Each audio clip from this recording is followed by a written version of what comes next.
أعوذ بالله من الشيطان الرجيم.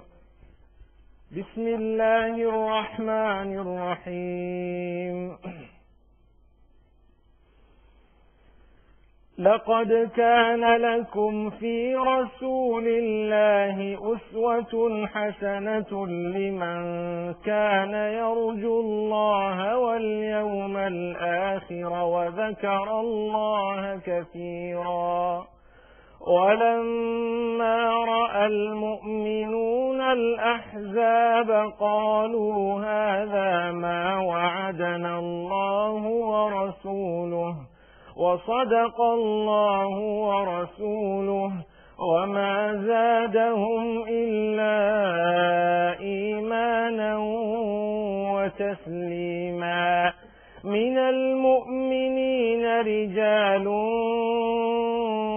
صدقوا ما عاهدوا الله عليه فمنهم من قضى نحبه ومنهم من ينتظر وما بدلوا تبديلا. ليجزي الله الصادقين بصدقهم ويعذب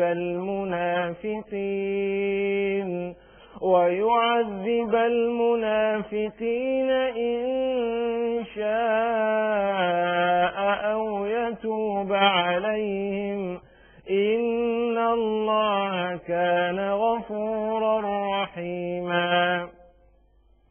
ورد الله الذين كفروا بغيظهم لم ينالوا خيرا وكفى الله المؤمنين القتال وكان الله قويا عزيزا.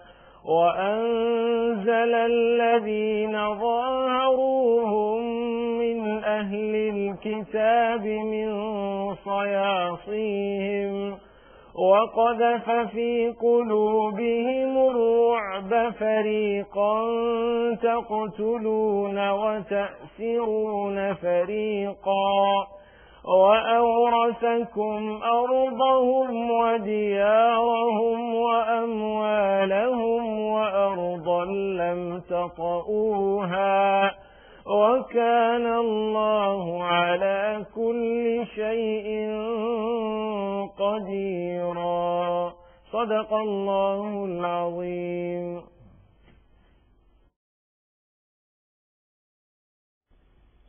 السلام عليكم ورحمة الله وبركاته. بسم الله الرحمن الرحيم. In the name of Allah, most gracious, most merciful.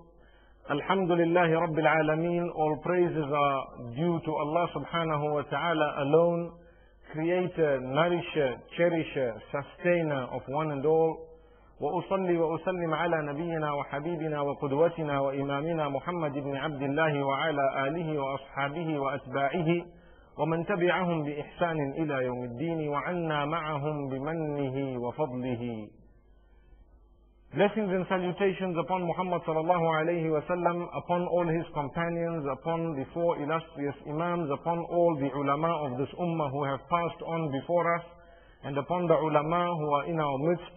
May blessings be upon us all and our offspring and those who will come from amongst our offspring until the day of Qiyamah.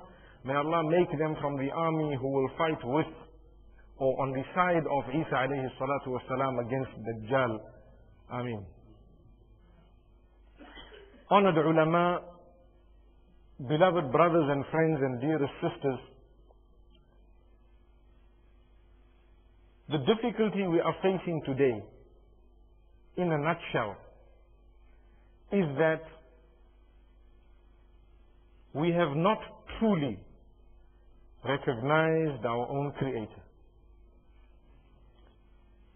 If one understands who Allah subhanahu wa ta'ala is, automatically this person will not be able to engage in sin.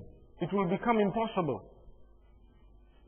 Because he or she will understand not only the greatness of Allah, not only the omnipresence of Allah subhanahu wa ta'ala and the fact that He can hear and see everything, but over and above that, the ability Allah has over all of us. So many times in the Quran we hear the qualities of Allah. We hear the ability of Allah. One verse which I also recited today. إِنَّ اللَّهَ عَلَى كُلِّ شَيْءٍ قَدِيرٌ. Just that verse. Indeed and definitely Allah subhanahu wa ta'ala is all able. There is nothing that He cannot do. He is all able.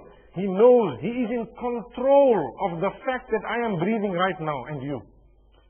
There are people who can breathe, but there are chemicals in the atmosphere which destroy them. And therefore they die or they develop sicknesses. There are people who have the freshest of air, but they cannot breathe. There are people who are so healthy, but they are suffering a different type of problem. Maybe in their families, maybe a social problem, maybe a problem in their business. And that results in the deterioration of one's health at times. And there are people who have everything when it comes to the dunya. As much wealth as one can imagine, but they don't have health. So all these are signs of Allah, the presence of Allah, the fact that He is in control, not us. If we realize and recognize where we ourselves came from, it will also help us to recognize our Creator.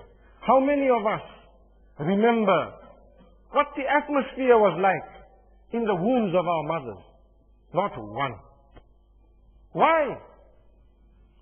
The most sophisticated brain today, the highest intellectual, the most intelligent man or woman will never ever be able to tell you that he or she recollects or remembers what happened upon childbirth, meaning the minute they were born. Nobody, not one. Why? Because there is a Creator who created us from nothing. How old am I or yourselves? Say, for example, a person who's 50 years old. Ask him, where were you 55 years ago? They don't have an answer. No one has an answer. So why is it that this Creator, subhanahu wa ta'ala, has created us in this way? Why? Have you ever asked yourselves the question? Why did Allah not want me to remember what was going on when I was in my own mother's womb? May Allah grant her a long and healthy life. Amen. So, one will realize that one of the reasons, there are many reasons, some reasons we may never know, but one of the reasons is He wants us to find Him, and He wants us to use this intellect to understand that there is a deity, and thereafter to understand that we need to follow something, somewhere, somehow, in order to achieve salvation. In the same way that there is a beginning, everything that starts has to end. In the same way there is a beginning, there will definitely be an ending. But how many of us have realized that? And if we have, how many of us have actions that are working towards that?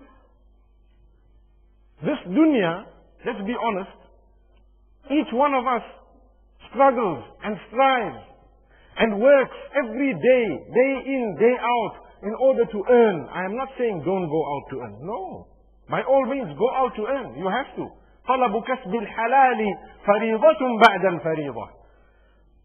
To earn a halal sustenance is an obligatory act after the other obligations. The obligation of salah and hajj and zakah and so on. This is one of the translations of the hadith that I've just mentioned. But the point I am making is we all run, and our life and our suffering and our friends and enemies, everything is to do with the dunya generally. Our businesses, whole day.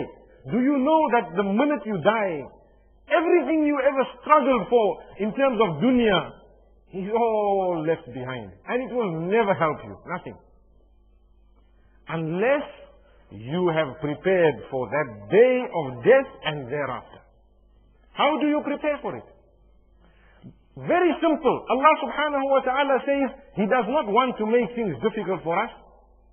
يريد الله بكم اليسر ولا يريد بكم العسر. Allah subhanahu wa ta'ala wants to make things easy for us. He doesn't want to make things difficult for us.